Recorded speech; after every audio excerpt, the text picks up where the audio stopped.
Bapak Ibu yang dikasih Tuhan, firman Tuhan pada malam hari ini saya kasih judul sesuai dengan perikop daripada firman Tuhan yang akan kita baca. Di dalam Lukas 6 ayat 38 sampai ayat yang ke 48 ya. Ya, kalau nggak salah saya ini 627 sampai 38. Mungkin saya salah tulis ya. Bapak Ibu, di sini kasihilah musuhmu, itu judul perikopnya. Namun dalam penjelasan selanjutnya, intinya adalah saya akan mau menyampaikan tentang standar Allah versus standar dunia. Definisi musuh, sebagaimana kita akan baca terlebih dahulu di dalam firman Tuhan, Lukas pasal 6 ayat 27, kasihilah musuhmu. Ini ada sampai ayat yang ke-36. Tadi saya salah ketik, maaf ya. Tadi bikinnya terburu-buru, sore baru bikin. Ya, Bapak Ibu yang dikasih Tuhan, saya akan bacakan ayat di 27 dan nanti ayat selanjutnya 28 dan seterusnya sampai selesai perikop ini secara bertahap. Saya bacakan pada ayat 21-nya. Tetapi 27-nya, tetapi kepada kamu yang mendengarkan aku berkata, kasihilah musuhmu, berbuatlah baik kepada orang yang membenci kamu. Bapak Ibu punya musuh? Ya, jawab sendiri masing.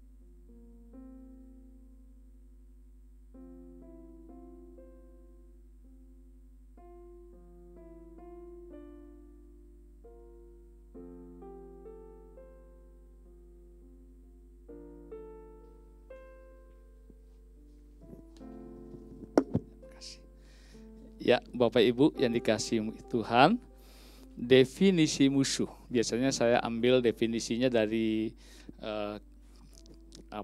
KKB itu ya, Kamus Besar Bahasa Indonesia. Kali ini saya ambil dari Wikipedia. Definisi musuh adalah istilah untuk sesuatu yang dipandang sebagai yang akan merugikan atau menjadi sebuah ancaman bagi yang lain. Jadi musuh itu sesuatu yang dipandang, dilihat, diamati, diperhatikan Bapak Ibu, yang tentu dalam segala sesuatunya itu akan merugikan dan tentu saja juga akan menjadi ancaman bagi yang lain. Jadi kalau kita melihat definisinya tentang arti daripada musuh itu sesuatu yang tidak sesuatu apapun yang menguntungkan pada diri kita sendiri. Tetapi anehnya, sadar atau tidak sadar, seringkali kita melakukan sesuatu yang menimbulkan permusuhan. Udah tahu rugi, tapi melakukannya, sadar ataupun tidak sadar. Bapak Ibu, ayat ini baru saya dapatkan tadi waktu menjelang firman Tuhan, pujian disampaikan.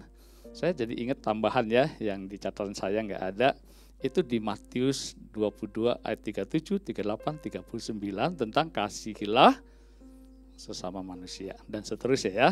Harusnya hafal ini, jadi ayat yang sudah kita semua familiar. Bapak Ibu, sesungguhnya musuh yang paling utama itu adalah iblis. Amin. Kasihilah musuhmu. Kalau disebut bahwa musuh yang paling utama itu iblis, artinya kan no jawabannya. Sorry ya, kita tidak ada satu tempat pun untuk di mana kita mengasihi musuh kita yang adalah musuh utama. Siapa? Iblis. Jadi tentu saja adalah apa dimaksud dengan kasihilah musuhmu, yang pastinya bukan iblis. Matius 22 ayat 37, 38, 39 itu ada 3 hal. Mengasihi sesama, termasuk di dalam diri kita, ya, seperti mengasihi diri kita sendiri, dan mengasihi Tuhan. Yang utama adalah Tuhan, sesama, dan diri kita. Jadi 3 itu yang dimaksudkan kita mengasihi musuh itu dalam arti begini, bukan manusianya, bukan diri kita, orang lain, maupun Tuhan. Nah, dalam hal Tuhan kecualian. Dalam hal ini adalah kalau Tuhan semuanya baik, ya, nggak ada alasan kita itu menganggap Tuhan itu musuh. Yang ada juga seringkali perbuatan kita itu menjadi berseteru dengan kehendak Tuhan. Tetapi dengan manusia dan diri sendiri, hal itu bisa terjadi menjadi musuh kita. Dalam arti musuh itu kalau kita kaitkan dengan Efesus 6 ayat 12 itu, ya musuh kita itu bukan darah dan daging. Tentu saja musuh kita itu adalah perbuatan jahat yang dilakukan oleh sesama kita ataupun yang kita lakukan untuk diri kita sendiri. Karena ada banyak orang itu tidak juga berdamai dengan diri sendiri. Jadi musuhnya itu nggak jauh-jauh, nggak siapa gitu, mungkin orang terdekat. Tetapi musuh itu bahkan dikatakan demikian tentang musuh, bahwa diri kita sendiri itu bisa menjadi musuh. Ada pepatah yang mengatakan demikian, 1000 musuh dapat dikalahkan. Tapi musuh yang paling sulit dikalahkan adalah diri sendiri. Jadi banyak orang tanpa sadar juga dirinya itu menjadi musuhnya. Artinya ada banyak orang juga termasuk orang Kristen yang dia menjadikan dirinya itu musuhnya. Dia tidak mau berdamai dengan dirinya sendiri. Nah, itu dikatakan musuh. Kasihilah diri sendiri, kita sendiri, dalam arti kita harus mengasihi diri kita sendiri. Jangan menganggap diri kita itu kemudian seperti musuh begitu, ya. Termasuk juga terhadap sesama kita. Bapak Ibu yang dikasihi Tuhan, secara umum terjadinya permusuhan karena minimal 2 atau lebih di mana para pihak berseteru. Jadi konotasi daripada musuh itu buruk ya, jelek ya. Nah, jadi konotasinya itu adalah buruk. Arti lainnya atau bermakna kata musuh itu maknanya tidak baik. Dalam hal ini kedua pihak ingin saling menghancurkan, menyakiti atau menghancurkan pihak lawannya. Sedang viral ya, Israel dengan Iran. Nah, masih juga kan berlangsung Rusia dengan Ukraina. Mereka saling menghancurkan, saling merusak satu dengan yang lainnya. Karena memang spiritnya orang bermusuhan itu adalah selalu ingin menghancurkan satu dengan yang lainnya, tapi juga pada saat berupaya menghancurkan musuhnya, sebenarnya juga sedang berusaha atau melakukan menghancurkan dirinya sendiri. Oleh karena itu sebenarnya permusuhan itu tidak ada gunanya sama sekali. Menang jadi abu, kalah juga jadi abu. Jadi nggak ada yang untung kita bermusuhan satu dengan yang lainnya. Bapak Ibu, sejatinya orang Kristen, anak-anak Tuhan tidak memiliki musuh. Amin. Selain musuh utamanya yaitu iblis dan kroni-kroninya. Jadi sejatinya itu ada seharusnya kita tidak memiliki musuh. Kalaupun ada orang yang memusuhi kita, itu adalah yang terjadi memusuhi kita karena kita sebagai anak-anak Tuhan. Ya, kan orang memusuhi kita sejatinya karena kita anak-anak Tuhan. Kita dianiaya, kita diperlakukan tidak adil dan sebagainya.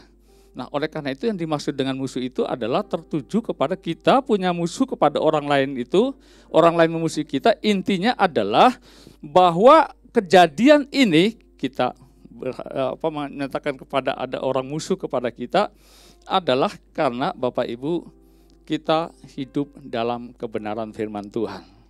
Dan memang seperti itu hukumnya. Pada saat kita hidup dalam kebenaran firman Tuhan, tahukah bahwa firman Tuhan pun berkata bahwa pada saat kita hidup dengan cara dunia ini, itu sama dengan perseteruan dengan kehendak Allah. Amin. Bapak Ibu yang dikasihi Tuhan, sejak kapan kita menjadi musuh dunia ini? Yaitu pada saat mengalami kelahiran baru di dalam Kristus. Maksudnya begini ya, dulu waktu kita belum percaya di dalam Kristus, kita hidup dalam kegelapan, kita hidup dalam sistem dunia ini. Lalu pada saat kita mengalami kelahiran baru percaya pada Kristus, saya ambil ayatnya satu saja, 2 Korintus 5 ayat 17, kita tahu bahwa kita ciptaan baru, yang lama sudah berlalu, yang baru sudah datang. Nah, waktu perpindahan kita dari cara hidup yang lama, hidup dengan sistem dunia. Waktu kita pindah dalam kelahiran baru, hidup dalam Kristus, Bapak Ibu, maka kita itu telah menjadi musuh dari sistem dunia ini, dari kehidupan yang lalu itu. Oleh karena itu sesungguhnya kita akan selalu terus diganggu. Saya pakai bahasa awam saja ya, nggak pakai bahasa teologis ya. Kita akan diganggu, kita akan cobai. Kita akan dicari sedemikian rupa, mereka melakukan segala sesuatunya. Bagaimana kehidupan kita itu supaya kehidupan yang tidak mencerminkan atau tunduk kepada hidup dalam kebenaran firman Tuhan. Dan sebab itulah kita itu dianggap sebagai musuh oleh iblis dan kroni-kroninya. Oleh sistem kehidupan dunia yang gelap, kehidupan yang masa lalu itu yang tidak di dalam Tuhan. Dalam konteks hidup kita sebelum menjadi anak-anak Tuhan, Bapak Ibu, maka kita adalah yang dulunya itu adalah serupa dengan dunia ini. Dahulu kita dianggap sebagai sahabat dunia ini. Oleh sebab itulah saat kita menjadi anak-anak Tuhan, kita dianggap sebagai musuh dunia ini. Sebab itulah kita menjadi anak-anak Tuhan dan kita dianggap sebagai musuh dunia ini, Bapak Ibu. Dan dunia tentu saja menganggap kita sebagai musuh. Cara pandang dunia berbeda dengan cara pandang anak Tuhan. Dan hal itulah dikatakan oleh firman Tuhan, Yakobus pasal 4, ayat 4 dikatakan demikian. Tidakkah kamu tahu bahwa persahabatan dengan dunia adalah permusuhan dengan Allah? Jadi barang siapa hendak menjadi sahabat dunia, ia menjadikan dirinya musuh Allah. Jadi Yakobus ini berikan istilahnya waktu kita belum menerima Kristus, belum kita kelahiran baru, belum hidup di dalam Kristus, maka dianggapnya kita itu dulu bersahabat, menjadi sahabat dunia ini. Nah, waktu kita terima akan Kristus, ya, bahwa kita tentu saja adalah hidup dalam kehendak Tuhan, ya. Dan dalam hal ini posisi kita di dalam kehidupan, di dalam kasih karunia Tuhan itu dianggap musuh, ya, bukan sahabat lagi. Jadi dulu sahabat, sama kan dalam sistem kehidupan pergaulan kita juga kan, waktu kita itu merasa chemistry, ya, waktu kita sama, serupa gitu kan, dalam segala pergaulannya cocok begitu. Tapi waktu kemudian ada clash, berbalik arah, kita tidak lagi bergaul di dalam komunitas itu misalnya, maka tentu saja biasanya kita akan disebut sebagai musuh. Nah, seperti itulah dalam kehidupan pengiringan kita akan Tuhan. Bapak Ibu, tentu dalam bagian lain juga dikatakan keinginan daging itu adalah perseteruan terhadap kehendak Allah. Salah satu yang menarik dari ajaran Kristus adalah seperti, wah ini baru masuk ke kotak firman Tuhan ya, penjelasannya cukup panjang. Bapak Ibu, yang menarik daripada perikop firman Tuhan yang tadi baru 1 ayat 27 saya bacakan itu adalah kasihilah musuhmu. Terasa rada aneh begitu ya. Enggak aneh sebenarnya. Akan menjadi aneh kalau sudut pandangnya dilihat dari sudut pandang dunia. Karena firman Tuhan juga mengatakan kan, dikatakan bahwa hal seperti itu menurut sudut pandang dunia itu adalah sebuah kebodohan. Tetapi justru itulah kebenaran daripada firman Tuhan. Karena memang sudut pandang standar Allah itu tidak pernah sama dengan standar manusia. Standar manusia itu ya tentu pasti sangat jauh sekali berbeda dengan standar Tuhan. Tadi ada satu lagu sebelum firman Tuhan juga sampaikan, ya kan, tak tergoncangkan, hanya Tuhan, tidak ada yang lain. Itu dalam kaitan dengan judul firman Tuhan pada malam hari ini, itu berbicara tentang standar juga. Sandaran, standar itu kalau orang Jawa standar ya, di sepeda di motor kan ada standarnya, sehingga kita tidak jatuh. Atau menjadi suatu pegangan, suatu hal yang prinsip. Standar itu artinya bahwa tidak ada yang lain yang menopang, yang membuat kita jadi kuat, mampu menghadapi segala sesuatunya. Tidak ada yang lain sekali lagi, selain daripada siapa? Di dalam Tuhan Yesus. Bapak Ibu yang dikasihi Tuhan, saya ulangi lagi dalam ayat 27 katakan, tetapi kepada kamu yang mendengarkan aku berkata kasihilah musuhmu, berbuatlah baik kepada orang yang membenci kamu. Nah, ini baru saya baca ayat-ayat berikutnya, ayat yang ke-28 dan seterusnya. Barang siapa menampar pipimu yang satu, berikanlah juga kepadanya pipimu yang lain. Dan barang siapa yang mengambil jubahmu, biarkan juga ia mengambil bajumu. Ayat 30-nya. Berikanlah kepada setiap orang yang meminta kepadamu, dan janganlah meminta kembali pada orang yang mengambil kepunyaanmu. Dan sebagaimana kamu kehendaki supaya orang perbuat kepadamu, perbuatlah juga demikian kepada mereka. Khususnya di ayat 27, 28, 29, 30, kalau disimpulkan maknanya atau intinya sama. Kalau saya simpulkan begini, kalau sebatas kita melakukan seperti orang dunia yang bisa lakukan, kayak gitu mah hal yang biasa. Itu hanya standar manusia saja, standar dunia saja. Seperti halnya apa? Kalau kita mengasihi orang yang mengasihi orang, kan biasa. Menurut standar dunia, gitu kan? Lalu dikatakan tadi juga, kalau sepertinya orang meminta kepadamu, lalu kita memberikannya dan nggak menuntut, nggak pamrih. Orang dunia juga bisa lakukan. Dan sebagainya, dan semuanya itu adalah hal yang biasa, yang merupakan standar orang dunia. Yang Tuhan inginkan adalah, kan tadi kan standar Allah versus standar dunia. Nah, enggak sebatas itu, enggak aneh kalau cuma kayak gitu aja. Ya seperti halnya yang tadi itu, salah satunya itu 7. Mengasihi musuh. Kalau disakiti, ngelawan tuh. Betul nggak? Kalau orang berbuat apa, ya kita lawan. Tapi sebenarnya kalau orang berbuat baik, ya bisa juga. Lu buat baik, saya juga bisa buat baik kok. Lu buat jahat, saya juga bisa buat jahat. Itu kan sistem dunia. Tapi sekalipun hal-hal yang baik dibalas dengan baik, ya. Tapi kalau kita hanya sebatas itu lakukan, itu masih termasuk ke dalam standar dunia ini. Bapak Ibu, lalu bagaimana standar daripada firman Tuhan? Standar dari Allah? Bapak Ibu yang dikasih Tuhan, mari kita lihat dalam ayat yang ke-32-nya. Dan jikalau kamu mengasihi orang yang mengasihi kamu, apakah jasamu? Karena orang-orang berdosa pun mengasihi juga orang-orang yang mengasihi mereka. Lah, kita baca lagi di ayat 33 itu senada maknanya. Sebab jikalau kamu berbuat baik kepada orang yang baik, berbuat baik kepadamu, apakah jasamu? Orang-orang berdosa pun berbuat demikian. Beberapa hari yang lalu, kami pas hari kedua setelah Lebaran, pertama, sebelumnya setiap tahun sekalipun mertua sudah meninggal, karena biasanya kalau kumpul itu standarnya karena ada mertua ya, kalau sudah nggak ada orang tua ya sudah kan begitu, masing-masing udah punya keluarga besar, ada yang punya anak mantu, cucu dan sebagainya. Mereka merindukan sekali, berharap untuk kami datang.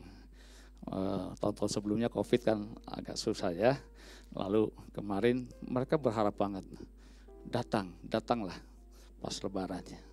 Lalu kami sepakat, anak mantu cucu ya datang ke sana.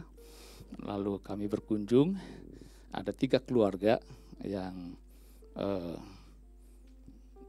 kakak dari Ririn, 1 adik begitu. Apa yang mereka perbuat kepada kami? Mereka menyambut, sangat menyambut, antusias sekali. Padahal dulunya mereka sangat dan sangat memusuhi kami.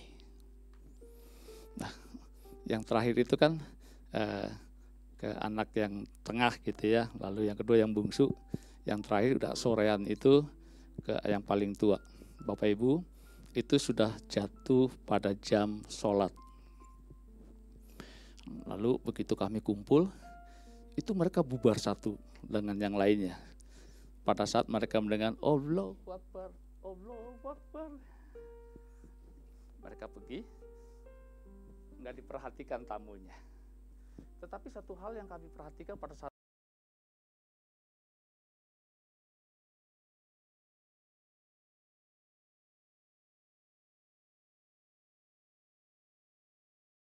Bapak Ibu. Mereka menyambut. Mereka memusuhi kami.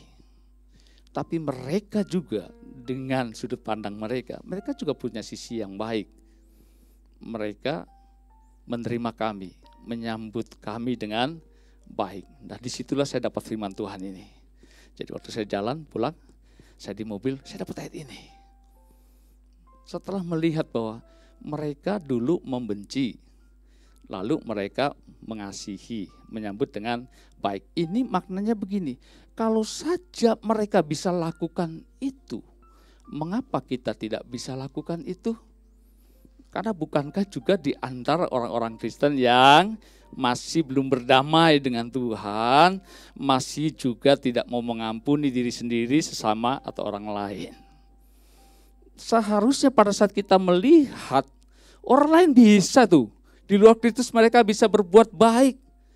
Mereka di luar Kristus pun tidak sedikit mereka itu juga membantu orang-orang miskin, orang-orang susah, amal jariah dan sebagainya. Bahkan kalau kita mau bandingkan, seringkali seharusnya kita malu bahwa kok mereka bisa melakukan hal yang baik seperti itu. Tetapi kadang-kadang kita tidak lebih murah hati atau tidak lebih baik daripada orang dunia. Enggak semuanya. Nah, buat yang masih tidak lebih baik melakukan daripada apa yang mereka pun bisa lakukan sekalipun mereka adalah orang-orang di luar Kristus.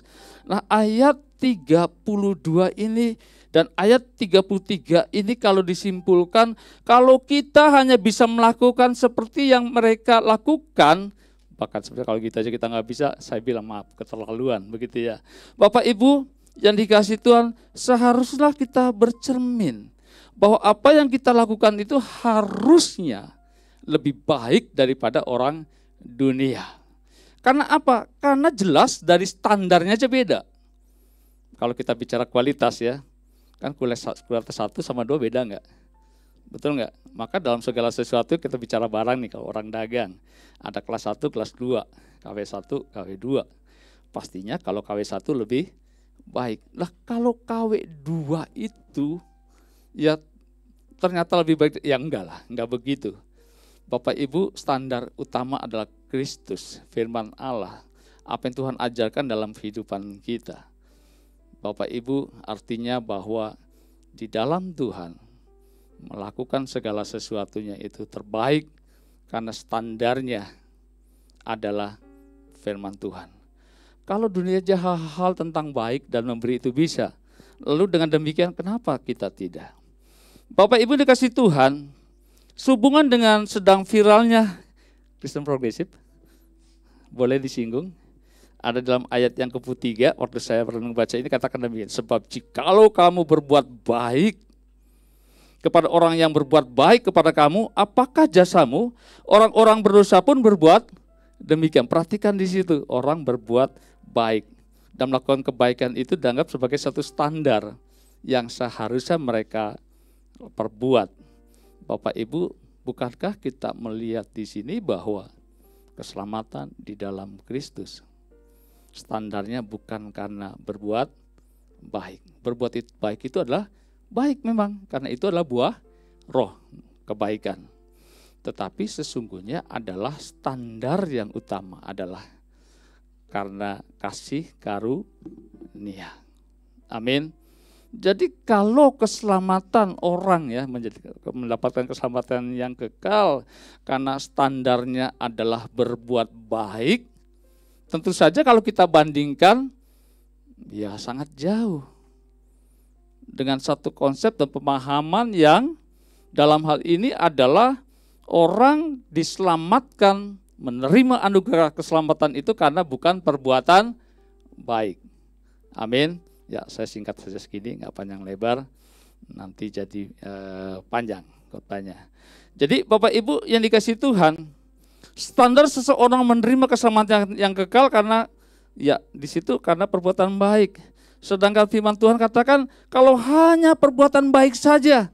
Tadi dalam ayat 32, ayat 33, ayat 37 ada hal yang sama Tuhan katakan, apakah jasamu, apakah upahmu kalau kita hanya cuma sekedar perbuatan baik. atau membalas orang berbuat baik, kita membalas dengan perbuatan baik dan sebagainya. Dengan kata lain, tentu upahnya kalau itu dasarnya karena perbuatan baik, tentu nilai dan bobotnya tidak lebih luhur dan tinggi selain daripada anugerah keselamatan di dalam Tuhan Yesus. Bapak Ibu yang dikasihi Tuhan, penekanannya dahulu, itu udah tadi saya sampaikan. Kita lihat pada ayat 35. Tetapi kamu kasihilah musuhmu dan berbuatlah baik kepada mereka dan pinjamkan dengan tidak mengharapkan balasan. Maka upahmu akan besar dan kamu akan menjadi anak-anak Allah yang maha tinggi. Sebab ia baik terhadap orang-orang yang tidak tahu berterima kasih dan terhadap orang-orang jahat.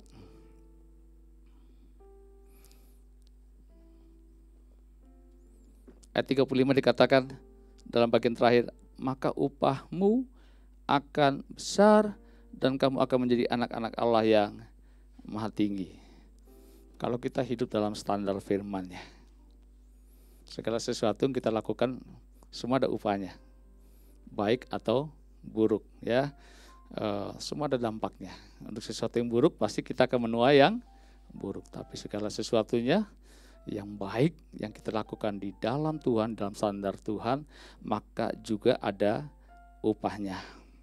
Dan tentu saja dalam hal ini adalah standar dari semuanya sebagai sebuah kesimpulan daripada firman Tuhan dikatakan di dalam ayat yang ke-36-nya. Mari kita akan lihat dalam ayat yang 36-nya. Hendaklah kamu murah hati sama seperti Bapamu adalah murah hati. Standarnya adalah standar Bapa kita di surga, murah hati. Tentang murah hati itu ada standar yang paling luhur, yang begitu luar biasa. Dia menyerahkan anaknya yang tunggal, siapa? Tuhan Yesus. Ya, dan mulai Tuhan Yesus telah mengaruniakan keselamatannya kekal kepada setiap kita yang percaya kepadanya. Jadi nggak ada bandingnya standar firman Tuhan itu. Dia katakan bahwa nyawanya saja diserahkan bagi kita. Itu ada standar yang begitu luar biasa, tidak ada bandingannya. Oleh karena itu tadi, ya saya tadi sedikit mengutip tentang